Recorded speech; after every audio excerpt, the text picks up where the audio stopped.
যত নারী পুরুষ উপস্থিত হয়েছেন, আমি এই 1 ঘন্টা 1.5 ঘন্টায় অথবা আব্দুর রাজ্জাক বিন ইউসুফ এই 1-1.5 ঘন্টায় আপনাদেরকে সূরা ফাতিহাও শিখাতে পারবে না, আপনাদেরকে কোনো দোয়া দরুদও শিখাতে পারবে না, আপনাদেরকে ইসলামের মৌলিক আকীদা, মৌলিক হুকুম আহকামও শিখাতে পারবে না। আমরা 1-1.5 ঘন্টা বক্তব্য দিয়ে কি করতে পারবো? আপনাদের অন্তরে নতুন করে ঈমান জাগ্রত করতে পারবো, নতুন করে কিছু শিখার আগ্রহ তৈরি করতে পারবো, উৎসাহ দিতে পারবো। সেই আগ্রহ, সেই উৎসাহ, সেই ঈমানের ফলে আপনি যদি আবার নতুন করে কিছু শিখেন এবং আমল করেন, সেটা হতে পারে। কিন্তু এই 1-1.5 ঘন্টায় আপনাকে মৌলিকভাবে ইসলামের কোনো কিছুই শেখানো সম্ভব না। যেমন ইসলামের মৌলিক একটা বিষয় হচ্ছে কোরআন পড়তে পারা। আপনি বলেন যে আমি 1-1.5 ঘন্টায় আপনাকে কোরআন পড়াতে পারবো? যদি কেউ কোরআন পড়া না জানে, তাকে কি আমি জালসায় কোরআন পড়াতে পারবো? পারবো। তো জালসা সম্মেলন কখনোই দিন শিক্ষার টেকসই মাধ্যম নয়, স্থায়ী মাধ্যম নয়। জালসা সম্মেলনের মাধ্যমে মানুষের অন্তরে ঈমানকে জাগ্রত করা যেতে পারে, কিন্তু মৌলিকভাবে দিন শিক্ষার টেকসই মাধ্যম জালসা সম্মেলন নয়। ঠিক মৌলিকভাবে দিন শিক্ষার মাধ্যম এখন পর্যন্ত কোনো সংগঠন তৈরি করতে পারেনি, সেটা তাবলিগ জামাত বলি বা অন্য যে কারো কথা বলি। বরং যারাই মোটামুটি দিন শিখেছে, আপনারাও যারা এখানে উপস্থিত আছেন, তারাও যারা মোটামুটি দিন শিখেছেন, 2টা সূরা ফাতিহা শিখেছেন, বিভিন্ন সূরা মুখস্থ করেছেন, দোয়া দরুদ শিখেছেন, এগুলো সব গ্রামের মসজিদের মক্তবে শিখেছেন। আমার এই কথাটা কি ভুল? আপনারা কি বলেন, কথাটা কি ভুল? কিন্তু সেই মসজিদ ভিত্তিক দিন শিক্ষায় আজকে অবহেলিত। কোথাও আছে অচল অবস্থায়, কোথাও সম্পূর্ণরূপে বন্ধ হয়ে গেছে। অথচ তার বিপরীতে এই মসজিদ ভিত্তিক দিন শিক্ষা যেখানে অচল অবহেলিত অবস্থায় আছে, কোথাও কোথাও সম্পূর্ণরূপে উঠে গেছে, তার বিপরীতে ইসলাম বিদ্বেষী আকীদা মুসলমানদের সন্তানদের শিখানোর জন্য সকল ব্যবস্থাপনা, সকল আয়োজন শয়তান এবং তার দোসরেরা বাস্তবায়ন করতেছে। তাহলে তারা কিভাবে বাস্তবায়ন করতেছে? শয়তান এবং শয়তানের দোসরেরা, দালালেরা, লেসপেন্সারেরা শয়তানি আমল, আখলাক, কৃষ্টি, কালচার, সংস্কৃতি, বিশ্বাস আপনাদের সন্তানদের শেখানোর জন্য সিলেবাসের মাধ্যমেই, স্কুলের মাধ্যমেই বাস্তবায়ন করতেছে। আর আপনি সেটাকে মোকাবেলা করবেন এরকম একটা জালসা দিয়ে বছরের, এটা হাস্যকর, এটা অবাস্তব, এটা অকল্পনীয়, এটা অসম্ভব। তারা আপনার সন্তানকে পথভ্রষ্ট করতে চাচ্ছে সিলেবাসের মাধ্যমে, ক্লাসের মাধ্যমে, স্কুলের মাধ্যমে। সেটা সরকারি প্রাথমিক স্কুল হোক, অথবা ব্রাকের স্কুল হোক, অথবা ইংলিশ মিডিয়াম স্কুল হোক, অথবা খ্রিস্টান মিশনারি স্কুল হোক। এই যে কোনো শিক্ষা প্রতিষ্ঠানের নামে সেই শিক্ষা প্রতিষ্ঠানের সিলেবাসের মধ্যে আপনার সন্তানকে পথভ্রষ্ট করানো হচ্ছে। তাহলে ওইটাকে যদি আপনি প্রতিহত করতে চান, তাহলে আপনাকে আজকে থেকে এখানে যতজন যত জায়গা থেকে উপস্থিত হয়েছেন, বিভিন্ন অঞ্চল থেকে, বিভিন্ন প্রান্ত থেকে উপস্থিত হয়েছেন, সকলের উদ্দেশ্যে আমার উদাত্ত আহ্বান থাকবে যে আজকে থেকে আপনাকে মনে করতে হবে দাওয়াতি কাজ মানে, আপনাদের কারো যদি কখনো মনে হয় যে আপনি দাওয়াতি কাজ করবেন, আমি দাওয়াতি কাজ করতে ইচ্ছুক, তাহলে আমাদের দেশের মানুষেরা আবেগপ্রবণ এবং হুজুগে, তাদের কাছে দাওয়াতি কাজ মানে 2টা জিনিস। এক, হয় দাওয়াতি কাজ মানে কোনো জালসা সম্মেলন আয়োজন করবে, কেননা বাঙালিরা একত্রিত হতে পছন্দ করে। আগের যুগ থেকে মেলা হতো, তার আগে যাত্রা হতো, পুঁথিপাঠ হতো। সেই মেলা, যাত্রা, পুঁথিপাঠের ইসলামিক ভার্সন হচ্ছে জালসা সম্মেলন। তবে এটা খারাপ এ কথা বলিনি, এর মাধ্যমেও দিনের কিছু হলেও উপকার হয়, কিন্তু এটা টেকসই এবং স্থায়ী নয়। তাহলে যখনই আপনাদের মাথায় আসতেছে আপনি দাওয়াতি কাজ করবেন, তখন আপনি জালসা আয়োজন করতেছেন। 5টা যুবক একত্রিত হয়ে মনে করতেছে আমরা জালসা সম্মেলন আয়োজন করব, অথবা তারা মনে করতেছে আমরা এখানে কোনো একটা দলের সাথে যুক্ত হয়ে সেই দলের শাখা হলে তার মিছিল, মিটিং, আন্দোলন, সমাবেশ ইত্যাদিতে আমরা অংশগ্রহণ করব। তো দলীয় দাপটের এবং ক্ষমতার একটা আগ্রহ এবং ভালোবাসা জন্মগত বাঙালিদের মধ্যে আছে। সুতরাং দল তৈরি করতে গিয়ে আর একজনের বিরোধিতা, বিদ্বেষ করতে তারা ভালোবাসে। আমার দল বেশি শক্তিশালী, আমার দল বেশি ক্ষমতাবান, আমার দলের জনসমর্থন বেশি। কিন্তু দিন শেষে এগুলো কোনোটার মাধ্যমেই মুসলমানের শতভাগ সন্তানকে দ্বীনের মৌলিক জ্ঞান শিখানো সম্ভব নয়। আবারও বলি, এই কোনোটার মাধ্যমেই মুসলমানের শতভাগ সন্তানকে দ্বীনের ন্যূনতম মৌলিক জ্ঞান শিখানো সম্ভব নয়। তাহলে আপনি বলবেন মাদ্রাসাগুলো কি করতেছে? মাদ্রাসাগুলোরও ভালো দিক আছে, যেমন জালসার ভালো দিক বললাম, সংগঠন দলের যেমন ভালো দিক আছে, তেমন মাদ্রাসারও ভালো দিক আছে। কিন্তু মাদ্রাসাও শতভাগ মুসলমানের সন্তানকে ন্যূনতম দ্বীনের মৌলিক জ্ঞান শিখাতে পারবে না। কেন পারবে না? বাংলাদেশের জরিপ এবং পরিসংখ্যান অনুযায়ী সমগ্র বাংলাদেশের ছাত্র সমাজের 2% ছাত্র মাদ্রাসায় যায়, বাকি 98% ছাত্র স্কুলে যায়। এই 2% ছাত্র কোন মাদ্রাসায় যায়? হানাফি, আহলে হাদিস, আলিয়া, কওমি সব মিলে যত মাদ্রাসা আছে, হানাফি, আহলে হাদিস, আলিয়া, কওমি সব মিলিয়ে যত মাদ্রাসা আছে, 2% ছাত্র এই মাদ্রাসাগুলোতে যায়, আর 98% ছাত্র যায় স্কুলে। মাদ্রাসার ভালো দিক কি? মাদ্রাসা থেকে আলেম তৈরি হয়, তথা দ্বীনের স্কলার, পণ্ডিত, জ্ঞানী ব্যক্তিত্ব তৈরি হয়। কিন্তু শতভাগ মুসলমান দ্বীন শিখবে, শতভাগ মুসলমান দ্বীনের মৌলিক জ্ঞান জানবে, যা জানা প্রত্যেক মুসলমানের জন্য ফরজ, যা না জানলেই নয়, এটাও মাদ্রাসা দিয়ে সম্ভব নয়। এইটা আগের যুগে যখন ইসলামী খেলাফত ছিল, তখন মুসলমানদের শিক্ষা ব্যবস্থা এত দ্বিকেন্দ্রিক, বহু কেন্দ্রিক ছিল না। যেমন আজকেও সৌদি আরব বলেন বা বিভিন্ন ইসলামিক কান্ট্রিতে এক কেন্দ্রিক শিক্ষা ব্যবস্থা, যেখানে ক্লাস 1 থেকে ক্লাস 10 পর্যন্ত বাচ্চারা যেমন কোরআন শিখবে, নবীর জীবনী শিখবে, ঠিক তেমন বাংলা, ইংরেজি, বিজ্ঞান, গণিত সবই শিখবে। ক্লাস 10 পাশ করার পর সে যদি আলেম হতে চায় আলেম হবে, ইঞ্জিনিয়ার ডাক্তার হতে চায় ইঞ্জিনিয়ার ডাক্তার হবে, যেটা সৌদির সিলেবাস। কিন্তু আমাদের সিলেবাস হচ্ছে দ্বিমুখী, বহুমুখী, যেখানে সরকারি সিলেবাসে দ্বীন শিক্ষার ব্যবস্থা নেই।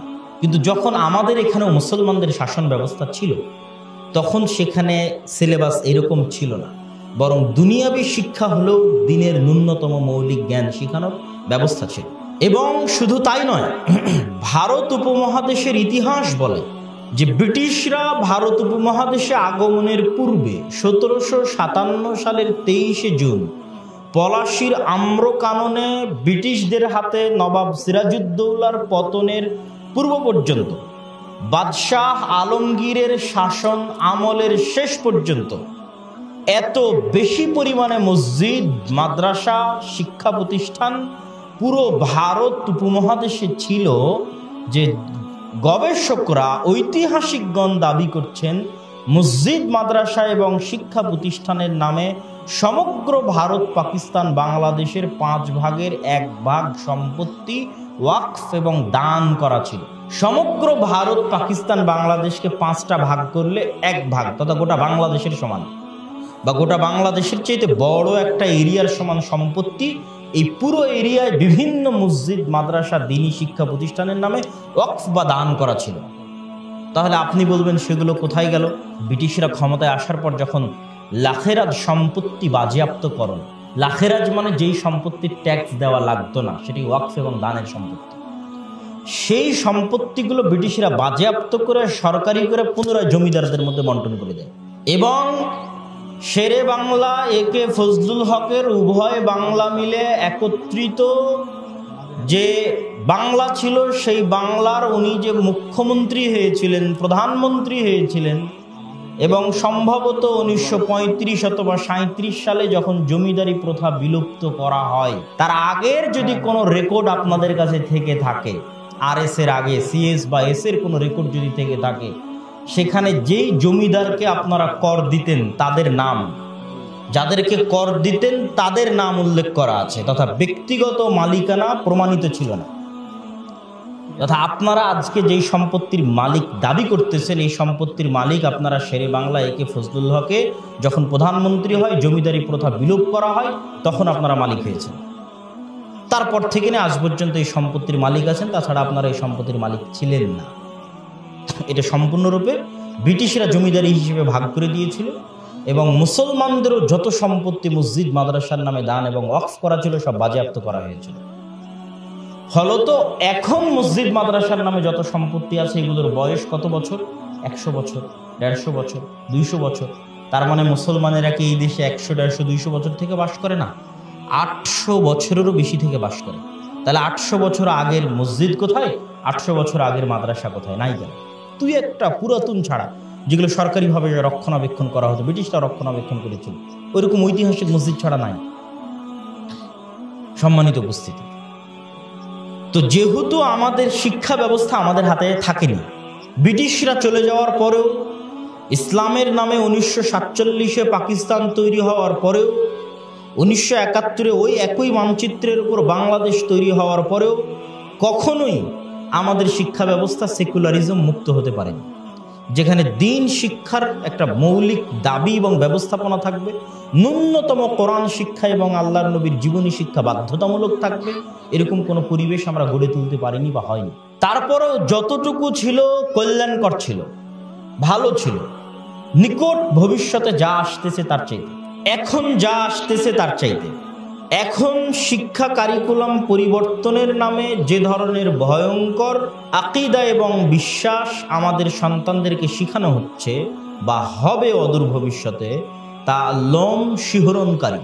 যেমন শিল্প এবং সংস্কৃতির নামে সম্পূর্ণরূপে খোলাখুলি এবং ওপেনভাবে শতভাগ মুসলমানের সন্তানকে নাচ এবং গান শেখানোর জন্য নাচের শিক্ষক এবং গানের শিক্ষক নিয়োগ দিয়ে সিলেবাসের অন্তর্ভুক্ত করে বাস্তবায়ন করা হচ্ছে। পাশাপাশি স্বাভাবিক নর্মাল যে সিলেবাস আছে সেই সিলেবাসের মধ্যেও, যেমন ইদানিং যেটা নিয়ে সবচেয়ে বেশি আলোচনা হচ্ছে ট্রান্সজেন্ডার।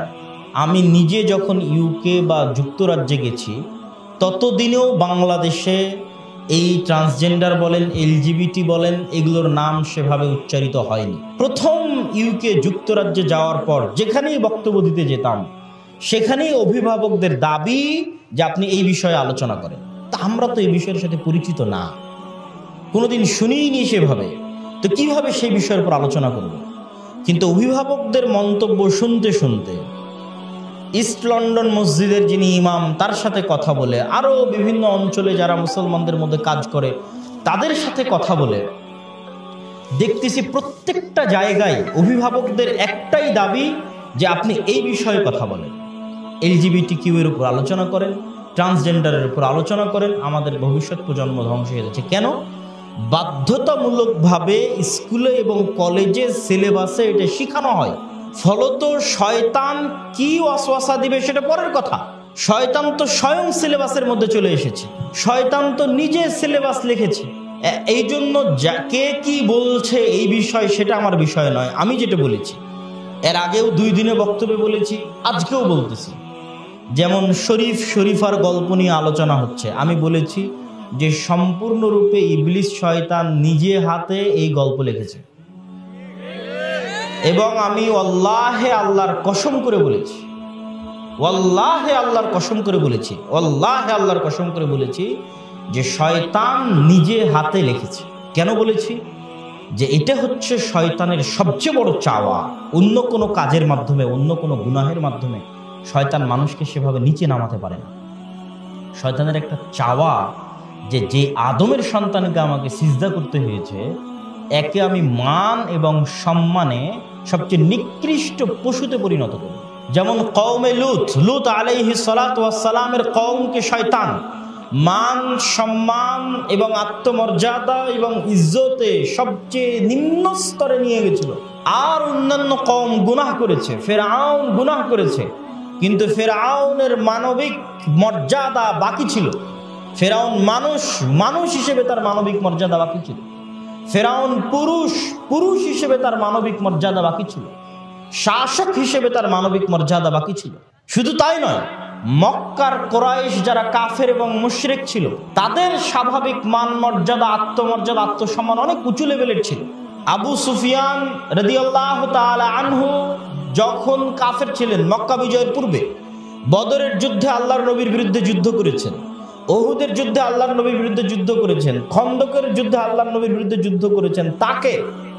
তাকে যখন বাদশাহ হিরাক্লিয়াস হুদাইবিয়ার সন্ধির পরে জেরুজালেমে তার চিরশত্রু, চিরন্তন শত্রু মুহাম্মদ সাল্লাল্লাহু আলাইহি ওয়াসাল্লামকে জিজ্ঞাসা করতেছে, বুখারীর হাদিস, ওহী অধ্যায়ের হাদিস, একদম প্রথম দিকের হাদিস। তখন আবু সুফিয়ান রাদিয়াল্লাহু তাআলা আনহু কাফের অবস্থায় তার সবচেয়ে জানিমানি শত্রু মুহাম্মদ সাল্লাল্লাহু আলাইহি ওয়াসাল্লাম সম্পর্কে একটা মিথ্যা কথা বলেন। তিনি বলতেছে, তার ভাষা অনুযায়ী বোঝা যাচ্ছে যে আরবের মুশরিকরাও মিথ্যাকে এত বেশি ঘৃণা করত যে আবু সুফিয়ান রাদিয়াল্লাহু তাআলা আনহুর অনুসারী কাফের মুশরিকরা যদি দেখতো যে আমাদের নেতা মিথ্যা বলতেছে শত্রুর শত্রুতায় এবং হিংসা এবং বিরোধিতায়, তাহলে আবু সুফিয়ানকে আর নেতা মানত না।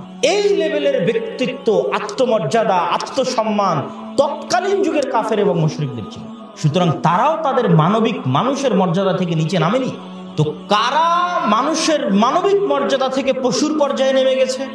লূত আলাইহিস সালাতু ওয়াস সালামের কওম মানুষের মানবিক মর্যাদা থেকে পশুর পর্যায়ে নেমে গেছে। যখনই মানুষ নিজের সম্পর্কে এই আত্মপরিচয় সংকটে ভুগবে বা ভোগার চেষ্টা করবে যে আমি ছেলে না আমি মেয়ে, আমাকে আমার বাপ মা এবং আমার বায়োলজিক্যাল শরীর বলতেছে যে আমি ছেলে, কিন্তু আমি মনে মনে একজন মেয়ে, তো এই ছেলে যখন মেয়ের বেশ ধারণের চেষ্টা করবে, মেয়ের রূপ ধারণের চেষ্টা করবে, এই বেশ ধারণের জন্য, এই রূপ ধারণের জন্য তাকে মানুষের জায়গা থেকে নিচে নামতে হবে। ঠিক একজন নারী যখন মনে করবে যে না আমি পুরুষ, অথচ সে বায়োলজিক্যালি নারী, তো সে নারীর জায়গা থেকে যখন পুরুষ হওয়ার চেষ্টা করবে, তার রূপ, তার বেশ ধারণের চেষ্টা করবে, তার মতো আচার আচরণের চেষ্টা করবে, তার মতো সাজার চেষ্টা করবে, তখন সে স্বাভাবিক মানুষের জায়গা থেকে নিজেকে নিচে নামিয়ে দেবে। এবং এই নিচে নামার জন্য এই ধরনের জঘন্য নিকৃষ্ট কুফরি আকীদায় যারা বিশ্বাস করে, তারা সরাসরি শয়তানের পূজা করে। তারা আমি কৃত্রিম অর্থে বা লৌকিক অর্থে বলতেছি না যে তারা শয়তানের পূজা করে, সত্যিই পূজা করে। যেমন আমরা সত্যি আল্লাহ সুবহানাহু ওয়া তাআলার ইবাদতের জন্য মসজিদে যাই, মসজিদে গিয়ে আমরা সালাত আদায় করি এবং আল্লাহ সুবহানাহু ওয়া তাআলার ইবাদত করি।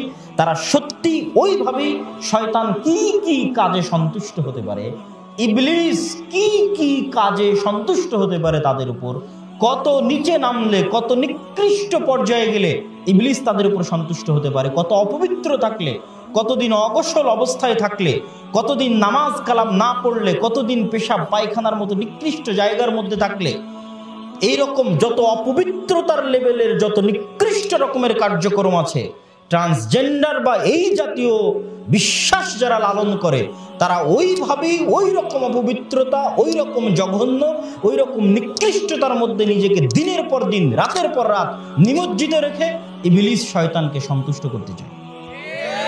এবং এটা বায়বীয়ভাবে, কৃত্রিমভাবে নয়, বাস্তবে ইবলিসকে সন্তুষ্ট করতে চায়। এবং ইবলিস এবং শয়তান যদি আবু হুরায়রা রাদিয়াল্লাহু তাআলা আনহুর সাথে কথা বলে থাকতে পারে শয়তান, তো তাদের সাথেও ইবলিস এবং তার শয়তানের অনুসারীরা তাদের সাথেও কথা বলে। এই জন্য আমি বলেছি যে শয়তান নিজে হাতে লিখেছে, এটা শয়তানের এজেন্ডা। আর কোনো এজেন্ডা পৃথিবীতে এত ভয়ঙ্করভাবে শয়তানের এজেন্ডা নয়। এই এজেন্ডাটা যত ভয়ঙ্করভাবে ইবলিস এবং তার অনুসারীদের এজেন্ডা। ইবলিস মানব জাতিকে এবং মানব সভ্যতাকে ধ্বংস করে ছেড়ে দিবে, যে কোনো মূল্যে তাদের মানবিক মর্যাদাকে নষ্ট করে ছেড়ে দিবে, তাদেরকে নিচু এবং হীন বানিয়ে ছেড়ে দিবে। এটা হচ্ছে ইবলিসের স্বাদ, স্বপ্ন, খাহেশ, মনের চাওয়া। কিন্তু ইবলিসের সেই স্বর্ণের যুগ একবার এসেছিল লূত আলাইহিস সালাতু ওয়াস সালামের সময়। আরেক স্বর্ণের যুগ আজকে এসেছে ইউরোপ এবং আমেরিকায়। এবং ইউরোপ এবং আমেরিকাতে সাকসেসফুল হওয়ার পর, আজ থেকে 100 বছর আগে যখন ইবলিস এই প্রজেক্ট চালু করেছিল ইউরোপ এবং আমেরিকায়, তখন ইউরোপ আমেরিকার মানুষও গুরুত্ব দেয়নি যে এটা কি সম্ভব নাকি, এটা হাস্যকর। এখন আপনাদের কাছে মনে হবে এটা কি সম্ভব নাকি, হাস্য, তারাও মনে করেছিল। কিন্তু একটা পর্যায়ে এখন ওপেন, কোন ইউনিভার্সিটি যদি বলে যে আমি LGBTQ কে সাপোর্ট করি না, ট্রান্সজেন্ডারদেরকে সাপোর্ট করি না, তাহলে ওই ইউনিভার্সিটির অর্থায়ন বন্ধ হয়ে যাবে। কোন ব্যক্তি যদি বলে যে আমি LGBTQ সাপোর্ট করি না, ট্রান্সজেন্ডার সাপোর্ট করি না, তার চাকরির দরজা বন্ধ হয়ে যাবে ইউরোপ এবং আমেরিকায়। প্রকাশ্যে প্রত্যেকটা বিশ্ববিদ্যালয়, প্রত্যেকটা কোম্পানি এই এজেন্ডাগুলো ওপেনলি, যে কোনো ইউনিভার্সিটির ওয়েবসাইটে গিয়ে আপনি সার্চ করেন, যে কোনো অক্সফোর্ড বলেন, ক্যামব্রিজ বলেন, যে কোনো ইউরোপ আমেরিকার ইউনিভার্সিটির ওয়েবসাইটে গিয়ে সার্চ করেন, তাদের জন্য আলাদা পোর্টাল আছে, আলাদা জায়গা আছে এবং তাদের ওয়াদা করা আছে যারা এই রকমের বিকৃত, নিকৃষ্ট, জঘন্য রুচি, তাদের সকল প্রকার সুযোগ সুবিধা দেওয়া, তাদেরকে সকল প্রকার সহযোগিতা করা সরকারের দায়িত্ব, ইউনিভার্সিটির দায়িত্ব। বলেন নাউজুবিল্লাহ। তাহলে 100 বছর আগে ইবলিস শুরু করেছিল, আর আজ কোথায় চলে গেছে? এখন বাংলাদেশে শুরুই হয়নি, তবুও দেখেন যে এটার শিকড় কত গভীরে হতে পারে। এবং যেহেতু পৃথিবীর অর্থনৈতিক সিস্টেম, যারা পৃথিবীর মানুষকে গোলাম রাখতে চায়, একটা নির্দিষ্ট গুটি কয়েক মানুষ, বিশেষ করে যারা আজকে ফিলিস্তিনে মুসলমানদের উপর আক্রমণ করতেছে, তাদের অর্থায়নে এবং তাদের চেষ্টায় মূলত সমগ্র পৃথিবীতে ইবলিস এটা বাস্তবায়ন করতেছে। এবং এটা বাস্তবায়নে তারা খ্রিস্টানদেরকে পাগল বানিয়েছে, উল্লু বানিয়েছে। উর্দুতে বলে উল্লু বানানো মানে পাগল বানানো, মানে বুদ্ধিহীন, বিবেকহীন, পাগল, বিবেচনা করতে পারেনি। খ্রিস্টানদের কাছে সত্য এবং মিথ্যার যাচাইয়ের অবস্থা তাদের ধর্মীয় কিতাবের আলোকে, ধর্মীয় জ্ঞানের আলোকে লিমিটেড, সীমিত। ফলত ইবলিসের জন্য এবং এই জায়নিজমে যারা বিশ্বাস করে, অল্প সংখ্যক মানুষ যারা মানবতাকে ধ্বংস করতে চায়, তাদের জন্য খ্রিস্টানদেরকে পাগল বানানো সহজ। তারা ইউরোপ এবং আমেরিকাকে পাগল বানিয়েছে মানবতার দোহাই দিয়ে, যে দেখো এরাও মানুষ, এদেরকে সহযোগিতা করতে হবে, এদেরকে কষ্ট দেওয়া যাবে না, এরকম ব্ল্যাকমেইলের মাধ্যমে তারা তাদেরকে রাজি করিয়েছে। এবং যেহেতু বিশ্বের অর্থনৈতিক বড় বড় প্রতিষ্ঠান তাদের হাতে, এবং বড় বড় ইউনিভার্সিটিগুলো তাদের অর্থায়ন ছাড়া কোনো গবেষণা প্রজেক্ট বাস্তবায়ন করতে পারবে না, ফলত এইভাবে ধীরে ধীরে ধীরে ধীরে বড় বড় কোম্পানি, বড় বড় ইউনিভার্সিটি, তারপরে সরকার, এইভাবে প্রেশার ক্রিয়েট করা হয়েছে। আর আজকে যেখানে আমাদের বাংলাদেশে আইনত এখনো সমকামিতা নিষিদ্ধ, আইনত এখনো বাংলাদেশে সমকামিতা নিষিদ্ধ, সেখানে সেই অবস্থায় প্রকাশ্যে পাবলিক লেকচারে এইটার বিরোধিতা করার কারণে, ট্রান্সজেন্ডারের বিরোধিতা করার কারণে কত মানুষের চাকরি যাচ্ছে আর কত মানুষ চাকরি হারানোর আশঙ্কায় আছে। এই ধরনের নামকাওয়াস্তে সেকুলারিজম, যারা বাক স্বাধীনতায় বিশ্বাস করে, সেই ধরনের ইউনিভার্সিটি এবং তাদেরকে যারা অর্থায়ন করে, তাদের গোলামেরা এই জিনিসগুলো বাস্তবায়ন করতেছে, তাদের শিকড় কত গভীরে থাকতে পারে। সুতরাং এই ধরনের আরো ভয়ঙ্কর, আরো ভয়াবহ জিনিস আপনাদের সমাজে বাস্তবায়ন হবে, এবং ইবলিস এবং তার দোসরেরা এটা বাস্তবায়নের চেষ্টা করবে। আপনি কখনোই জালসা দিয়ে এটা বন্ধ করতে পারবেন না। আপনাকে এটা বন্ধ করতে হলে তাদের মতো শক্তিশালী সিলেবাস শতভাগ মুসলমানের কাছে পৌঁছাতে হবে, শতভাগ মুসলমানের কাছে। তাহলে শতভাগ মুসলমানের কাছে যদি আপনি দিনের মৌলিক জ্ঞান দিতে পারেন, যেমন আজকের যারা প্রোটেস্ট করতেছে, এটার বিরোধিতা করতেছে, এদেরকে কোনোদিন তো আর এটা শেখানো হয়নি ট্রান্সজেন্ডার, এই জন্য তারা আমাদের সমাজের স্বাভাবিক গতির উপর বড় হয়েছে। এই জন্য ব্রাক ইউনিভার্সিটির ছাত্র বলেন, আরো বিভিন্ন ইউনিভার্সিটির ছাত্র বলেন, তারা আমাদের সমাজের স্বাভাবিক গতির উপর বড় হওয়ার কারণে বিরোধিতা করতেছে। কিন্তু আজকে যেই বাচ্চাটা ক্লাস 7-এ পড়তেছে, অকুত এটা শেখানো হচ্ছে, ওর ব্রেনে তো এটা দেওয়া হচ্ছে। সুতরাং এই বিষাক্ত জিনিস নিয়েও বড় হবে, ওইটার বিরোধিতা করতে পারবে না। এবং এটা কত বিষাক্ত তার একটা উদাহরণ আমি আপনাকে দিই।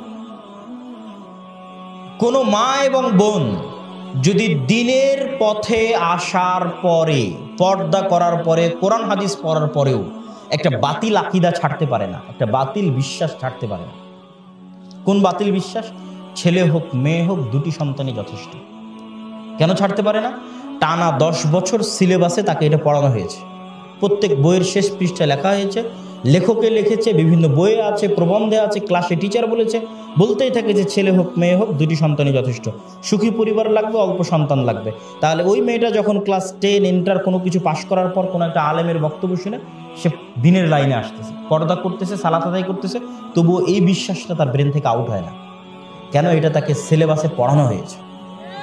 তাহলে আজকে যখন ক্লাস 7-এর ছাত্রছাত্রীরা, মানে শতভাগ মুসলমানের শতভাগ সন্তান সারা বাংলাদেশের যে কোনো স্কুলে পড়ুক, যে কোনো আলিয়া মাদ্রাসায় পড়ুক, সেটা পড়তেছে, তাহলে আর 10 বছর পর, 15 বছর পরের ফিডব্যাক কি আসবে?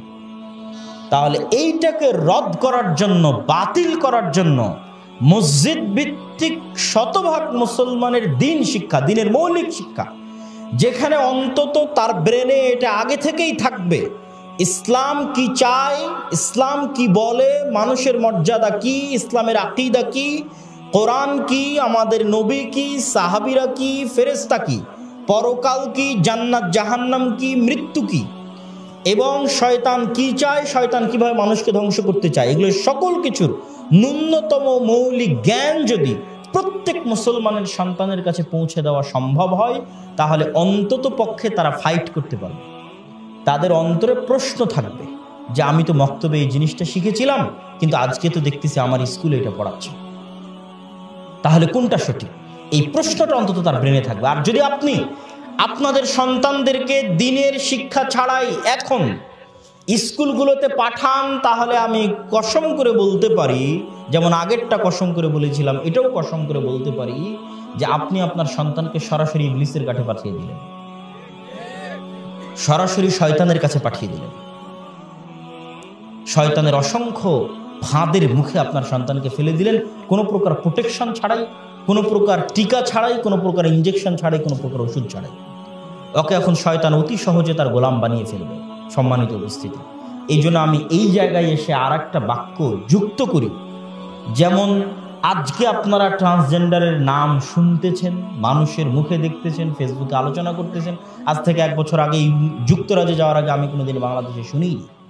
যুক্তরাজ্যে শুনতেছি, আর আসার পরে দেখতেছি যে বাংলাদেশও শুরু হয়ে গেছে। ঠিক আর একটা জিনিস আপনাকে বলে যায়, যেটা আমি ইউরোপ এবং যুক্তরাজ্যে দেখে এসেছি, ইউরোপিয়ান কান্ট্রিগুলোতে। এটা বাংলাদেশ বা এই ধরনের মুসলিম কান্ট্রিতে শুরু হয়নি, কিন্তু হবে। সে বাক্যটার সারমর্ম কি? সন্তান জন্ম দিবেন আপনি, কিন্তু সন্তানকে মানুষ করবে, শিক্ষা দিবে সরাসরি ইবলিস শয়তান। আপনার সন্তানকে শিক্ষা দেওয়ার এবং মানুষ দেওয়ার ন্যূনতম স্বাধীনতা আপনার থাকবে না। আপনার সন্তানকে শিক্ষা দেওয়ার এবং মানুষ করার ন্যূনতম স্বাধীনতা আপনার থাকবে না, যেটা এখন আছে। আপনি ইচ্ছা করলে আপনার সন্তানকে স্কুল থেকে নিয়ে গিয়ে কওমি মাদ্রাসায় দিচ্ছেন, ইচ্ছা করলে আপনার সন্তানকে মক্তব, একটা আপনার মসজিদে আজকে ইচ্ছা করলে আপনি মক্তব চালু করতে পারতেছেন, চালু করে আপনার শিক্ষককে দিয়ে আপনি দিনের মৌলিক জ্ঞান শিখাতে পারতেছেন। কিন্তু একদিন আসবে যেই দিন আপনি সন্তান জন্ম দিবেন, কিন্তু দিনের জ্ঞান হোক, কোনো শিক্ষাই হোক, শিখানোর ন্যূনতম স্বাধীনতা আপনার থাকবে না। সন্তান জন্ম দিবেন আপনি, আর শিক্ষা দিবে কে বলেন তো? সন্তান জন্ম দিবেন আপনি এবং শিক্ষা দিবে ইবলিস। তো সন্তান জন্ম দিবেন আপনি, শিক্ষা দিবে ইবলিস। এটার এবার বাস্তব উদাহরণটা দেখেন। জার্মান এবং ফ্রান্সের মতো কট্টর পন্থী যারা কান্ট্রি, সেই সমস্ত দেশগুলোতে আপনি আজকে আমার বক্তব্য এখানে বসে থেকে পরীক্ষা করবেন। এখান থেকে বের হয়ে গিয়ে আপনার যে কোনো আত্মীয় স্বজন যদি ইউরোপের যে কোনো দেশে থাকে, জার্মান, ফ্রান্স সহ পৃথিবীর ইউরোপের যে কোনো দেশে থাকে, ফোন দেবেন, দিয়ে বলবেন, আমার এই তথ্যটা বলবেন যে আচ্ছা ঘটনা কি এরকম যে ওখানকার কোনো দেশে কোনো মুসলমানের ছাত্র, কোনো মুসলমান সন্তান যদি স্কুলে যায়, এখন স্কুলে তো তাকে শিখাবে যে LGBTQ বলেন, ট্রান্সজেন্ডার বলেন, যত কিছু আছে সব কিছু শিখাবে। তো এখন ওই ছেলে যদি তার বাবার কাছ থেকে আর বিপরীতটা জানে, তার বাবা যদি বলে যে এটা আমাদের দিনে হারাম, এটা করা যাবে না, বা এটা মানা যাবে না, বা এটা বিশ্বাস করা যাবে না, এবং এই তথ্য যদি তার সন্তান আবার স্কুলে গিয়ে ডেলিভার করে, জানায় স্কুলকে, হ্যাঁ স্কুলকে যদি না জানায় কোনো সমস্যা নেই, বাবা তার মতো তার সন্তানকে শিখাবে, স্কুল তার সন্তানকে তার মতো শিখাবে, এটা সমস্যা নেই। কিন্তু যদি এই সন্তান গিয়ে তার স্কুলকে জানায় যে হ্যাঁ আমার আব্বা আমাকে এটা করতে মানা করেছে, বা আমার আব্বা বলেছে এটা হারাম, বা এটা আমাদের দিনে চলবে না, বা এটা ঠিক নয়, বা এটা বাতিল, তাহলে সাথে সাথেই গভর্নমেন্ট অ্যালার্ট হবে, পুলিশ অ্যালার্ট হবে, এবং ওই সন্তানকে তার বাপ মা থেকে আলাদা করে সেফ হোমে দিয়ে দেবে। এবং বাপ মা সপ্তাহে বা মাসে একদিন বাচ্চাকে দেখতে যেতে পারবে, তা বাদে বাচ্চার সাথে সাক্ষাৎও করতে পারবে না, উঠা বসাও করতে পারবে না, বাচ্চাকে কিছু শিখাতেও পারবে না। তাহলে এই সন্তানকে জন্ম দিলেন আপনি, টাকা পয়সা উপার্জন করে এই সন্তানকে মানুষ করলেন আপনি, কিন্তু এই সন্তানকে শিক্ষা দেওয়ার ন্যূনতম অধিকার আপনার থাকবে না, নাই। সেই দিন অদূর ভবিষ্যতে আসতে পারে।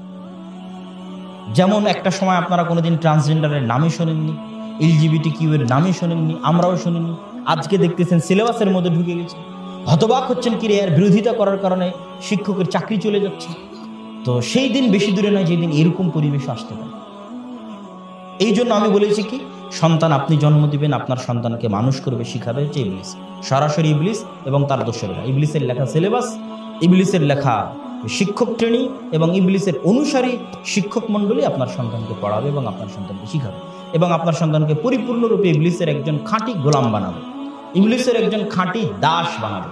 সে আর আল্লাহ সুবহানাহু ওয়া তাআলার গোলাম থাকবে না, আল্লাহর বান্দা থাকবে না, আল্লাহর দাস থাকবে না। সম্মানিত উপস্থিতি, এই জন্য সেই ভয়ঙ্কর দিন আসার আগেই, সেই ভয়ঙ্কর যুগ আসার আগেই, সেই ভয়ঙ্কর পরিবেশ আসার আগেই এখনো যতটুকু সুযোগ সুবিধা আপনাদের কাছে আছে, সুযোগ সুবিধা কাজে লাগিয়ে দিন প্রচার করার কথা মাথায় আসলে, দাওয়াতি কাজ করার কথা মাথায় আসলে আগে মসজিদ ভিত্তিক শিক্ষা ব্যবস্থাকে শক্তিশালী করবেন। মুসলমানদের জন্য আমার সবচেয়ে বড় আফসোস, সারা বিশ্বের মুসলমানদের জন্য, শুধু বাংলাদেশের মুসলমানদের জন্য না, মুসলমানদের জন্য আমার সবচেয়ে বড় আফসোস যে এই জাতিটাই ছিল সবচেয়ে শিক্ষিত জাতি। জ্ঞান ভিত্তিক দিন হচ্ছে ইসলাম, নলেজ ভিত্তিক ধর্ম হচ্ছে ইসলাম। ইসলামী পৃথিবীতে জ্ঞানের চর্চা শুরু করেছে, শিক্ষার চর্চা শুরু করেছে। দুঃখজনক হলো সত্য, আজকে মুসলমানেরা জ্ঞান এবং শিক্ষা থেকে শত শত মাইল দূরে। আজকে আপনি মুসলিম বিশ্বের যেগুলো ধনী দেশ আছে, সেই ধনী দেশগুলোর দিকে দেখেন, তারা কি করতেছে তাদের টাকা পয়সা। তারা মনে করতেছে পর্যটন আর বিনোদন হচ্ছে সবকিছু। পর্যটন এবং বিনোদনের পিছনে তারা অঢেল সম্পদ ব্যয় করে দিচ্ছে। আর আমাদের মতো যেগুলো থার্ড ওয়ার্ল্ড কান্ট্রির দেশ, তারা কি করতেছে? তারা অবকাঠামোগত উন্নয়নের জন্য সকল কিছু ব্যয় করতেছে, অথচ একটা উন্নত প্রতিষ্ঠান তৈরি হয়নি, শিক্ষার জন্য বিনিয়োগ হয়নি, উন্নত মেডিকেল তৈরি হয়নি, উন্নত স্বাস্থ্য ব্যবস্থা তৈরি হয়নি, উন্নত শিক্ষা ব্যবস্থা তৈরি হয়নি। তাহলে ব্রিজ, এই রাস্তা, এই কালভার্ট দিয়ে আপনি কি করবেন? আপনি যদি ব্রিজ, রাস্তা, কালভার্ট আজকে ইট, পাথর, সিমেন্ট দিয়ে বানিয়েছেন, আমি আপনাকে টাকা দিলাম স্বর্ণ দিয়ে বানিয়ে দিবেন। বাংলাদেশের সকল রাস্তাঘাট আপনি ব্রিজ, কালভার্ট স্বর্ণ দিয়ে বানিয়ে দিবেন, কিন্তু আপনার শিক্ষা ব্যবস্থা নেই, স্বাস্থ্য ব্যবস্থা নাই। তাহলে আপনার এই দুপচাচিয়াতে যদি কোনো ক্লিনিক হয়, তাহলে ওই ক্লিনিকে ডক্টর হিসেবে চাকরি করবে ইন্ডিয়ানরা। কেন? ওরা শিক্ষিত। তো আপনি আপনার রাস্তা স্বর্ণ দিয়ে বানিয়েছেন, কিন্তু ওই দুপচাচিয়াতেও যদি ক্লিনিক হয়, তাহলে দুপচাচিয়ার ক্লিনিকে আপনি একটা ঝাড়ুদার, ওই দুপচাচিয়ার ক্লিনিকে আপনি একটা ক্লিনার, ওই দুপচাচিয়ার ক্লিনিক বানানোর সময় আপনি একটা লেবার। কিন্তু ওই দুপচাচিয়ার বিল্ডিং আপনার লেবারিতে তৈরি হলো, আপনার ক্লিনারিতে তৈরি হলো, আর ওই দুপচাচিয়ার ক্লিনিকে চাকরি করে আপনার দেশ থেকে টাকা নিয়ে যাবে ভারতীয় এবং চাইনিজ। কেন? ওরা শিক্ষিত। তাহলে উন্নতি কোথায়? উন্নয়নটা কোন জায়গায়? এটা আপনাকে বুঝতে হবে।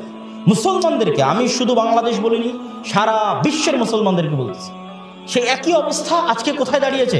মসজিদ কমিটিগুলোর ক্ষেত্রে দাঁড়িয়েছে। যে মসজিদ কমিটিরা যখন মিটিং বসে মসজিদের উন্নয়নের জন্য যখন তারা মাহফিল করতে চায়, সম্মেলন করতে চায়, তখন তারা মসজিদের উন্নয়ন বলতে তাদের মাথায় থাকে কি? মসজিদের এসি, মসজিদের টাইলস, মসজিদের ছাদ। তাহলে আপনি মসজিদ আজকে স্বর্ণ দিয়ে বানিয়ে দেন, আমি টাকা দিয়ে গেলাম, আর ওই স্বর্ণ দিয়ে বানানো মসজিদের আশেপাশে সব গাঞ্জাখোর, মদখোর, এলজিবিটিকিউ, ট্রান্সজেন্ডারে পরিপূর্ণ হয়ে গেছে। Video game, TikToker, free fire, PUBG, জুয়া, অনলাইন বেটিং, আপনাদের সন্তানেরাই, কিশোরেরাই, যুবকেরাই ব্যস্ত আছে। তাহলে ওই স্বর্ণের মসজিদ ধুয়ে আপনি পানি খেয়ে, ওই স্বর্ণের মসজিদ বিরান পড়ে থাকবে। কেন বিরান পড়ে থাকবে আপনাকে বলি, যান। স্পেনের কর্ডোভায় মুসলমানেরা 700-800 বছর শাসন করেছে। কর্ডোভার জামে মসজিদ আমি নিজে দেখে এসেছি। যে কোনো মুসলমান যদি কর্ডোভার জামে মসজিদে প্রবেশ করে, আর ওর অন্তরে যদি ন্যূনতম ঈমান থাকে, আর চোখ দিয়ে পানির ফোঁটা বের হয়। যে কোনো মুসলমান, পৃথিবীর যে কোনো প্রান্তের মুসলমান যদি কর্ডোভার জামে মসজিদে প্রবেশ করে, আর তার অন্তরে ন্যূনতম ঈমান থাকে, তার চোখ দিয়ে পানি আসবে। কেন? এটা এখনো পৃথিবীর 3য় বৃহত্তম মসজিদ। আর আজ থেকে 30-40-50 বছর আগে, মসজিদে নববী এত বড় হওয়ার আগে, এটা পৃথিবীর 2য় বৃহত্তম মসজিদ। আর জানি না এটা কোনো কালে যখন তৈরি হয় তখন এটা পৃথিবীর সবচেয়ে বড় মসজিদ ছিল কিনা। এক ফ্লোরে, এক ছাদের নিচে 70,000 মানুষ সালাত আদায় করতে পারবে। বিশাল বড় মসজিদ। আর এখন আপনি গুগলে গিয়ে সার্চ দিবেন যে biggest cathedral all over the world, সারা পৃথিবীর সবচেয়ে বড় গির্জা কোনটা? তাহলে আপনি এখন গিয়ে সার্চ দিলে দেখবেন সারা পৃথিবীর সবচেয়ে বড় গির্জা ওই মসজিদটাই। কথাটা মনে হয় বুঝাতে পারলাম না? যেটা একসময় মুসলমানদের বৃহত্তম মসজিদ ছিল, ওইটা এখন খ্রিস্টানদের সবচেয়ে বড় কি গির্জা। আপনি বাহিরে দেখবেন বিশাল মিনার, মেম্বার, মেহরাব, কারুকাজ, সবকিছু দেখে কেউ বলতে পারবে না যে এটা মসজিদ নয়। সবাই বলবে এটা মসজিদ। আপনার মন চাইবে এখনই ঢুকে সালাত আদায় করুন, কিন্তু ভেতরে ঢুকে দেখবেন যে তাদের মা মেরি এবং জেসাস বা ঈসা আলাইহিস সালাতু ওয়াস সালাম এবং মারিয়াম আলাইহিস সালাতু ওয়াস সালামের মূর্তিতে পরিপূর্ণ হয়ে আছে মসজিদ। এবং স্পেনের যত গির্জা আছে প্রত্যেকটা গির্জায় মসজিদ। কর্ডোভা এবং গ্রানাডাতে যত গির্জা আছে প্রত্যেকটা গির্জায় মসজিদ। বাহির থেকে মিনার দেখবেন, সুন্দর কারুকাজ দেখবেন, মেম্বার মেহরাব দেখবেন, দেখে মনে করবেন মসজিদ, ভিতরে ঢুকে দেখবেন যে মূর্তিতে পরিপূর্ণ। তাহলে মসজিদ বিরান পড়ে আছে, কারুকাজ দিয়ে তৈরি করা মসজিদ বিরান পড়ে আছে। আপনার এই স্বর্ণ দিয়ে, এসি দিয়ে, টাইলস দিয়ে তৈরি করা মসজিদ বিরান পড়ে থাকবে, বিরান পড়ে থাকবে, বিরান পড়ে থাকবে যদি এই মসজিদে আপনি, এই মসজিদের আশেপাশে যারা বসবাস করে তাদের দ্বীন শিক্ষার ব্যবস্থা না করেন। বিরান পড়ে থাকবে।